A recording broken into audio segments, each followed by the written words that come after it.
کیا آپ جانتے ہیں پاکستان کی آبادی میں کتنا اضافہ ہو رہا ہے؟ ہر سال اتنا اضافہ ہو رہا ہے کہ ہم ایک نیا الگ ملک بنا سکتے ہیں۔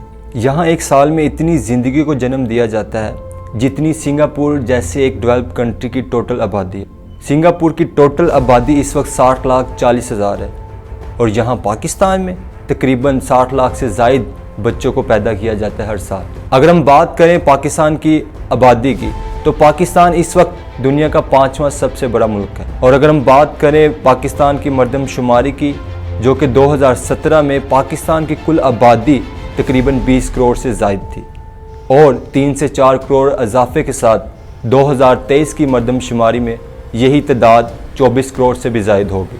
اور اگر ہم بات کریں اس موجودہ وقت کی تو پاکستان کی آبادی 25 کروڑ سے بھی تجاوز کر چکی ہے۔ پاکستان میں آبادی بڑھنے کی سب سے بڑی وجہ یہاں کا فرٹیلیٹی ریٹ ہے جو تقریباً 3.6 ہے۔ ورلڈ بینک کی رپورٹ کے مطابق پاکستان کا گروتھ ریٹ 1.61 ہے۔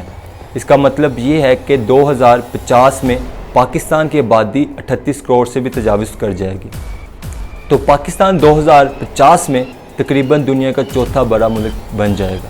ہمیں تو بتایا جاتا ہے کہ انڈیا جو ہمارا ہمسایہ ہمارا سب سے بڑا دشمن ہے۔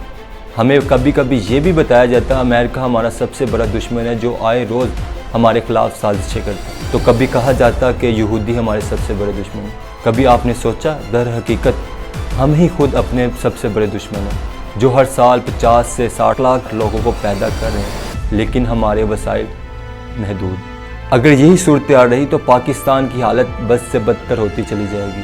جیسے کہ آپ جانتے ہیں کہ پاکستان میں صحت کے کیا حالات ہیں، ایجوکیشن کے کیا سسٹم ہے، یہاں کی معیار زندگی کس طرح جو ہے وہ متاثر ہو رہی ہے۔ اگر ہم بات کریں صحت کی، یہاں کے سرکاری ہسپتالوں کی یہ صورتحال ہے کہ یہاں پہ مریض کو بغیر چیک اپ کیے ڈاکٹر دوائی لکھ دیتے ہیں۔ یہاں کا تعلیمی نظام یہ ہے کہ ایک کلاس روم میں تقریباً 60 سے 70 بچے پڑھ رہے ہوتے ہیں، جبکہ انٹرنیشنل سٹینڈرڈ کے مطابق ایک کلاس روم میں تقریباً 30 بچے ہونے چاہیے۔ پاکستان میں آؤٹ آف اسکول چلڈرن کی تعداد نائجیریا کے بعد سب سے بڑا نمبر ہے۔ پاکستان میں 2.5 کروڑ بچے ایسے ہیں جنہوں نے کبھی اسکول کا منہ تک نہیں دیکھا، اور یہی وجہ ہے کہ پاکستان میں آئے دن چائلڈ لیبر میں اضافہ ہو رہا ہے۔ سہولیات دینے میں پوری طرح ناکام ہو چکے ہیں۔ کیا 2050 میں ہم 35 کروڑ آبادی کو یہ سہولیت فراہم کر سکتے ہیں؟ تو اس ملک کا کیا حال ہوگا؟ بطور ذمہ دار شہری ہم سب کو ملک کی بہتری کے لیے سوچنا ہوگا۔ The time to take action is now، ورنہ بڑی دیر ہو جائے گی۔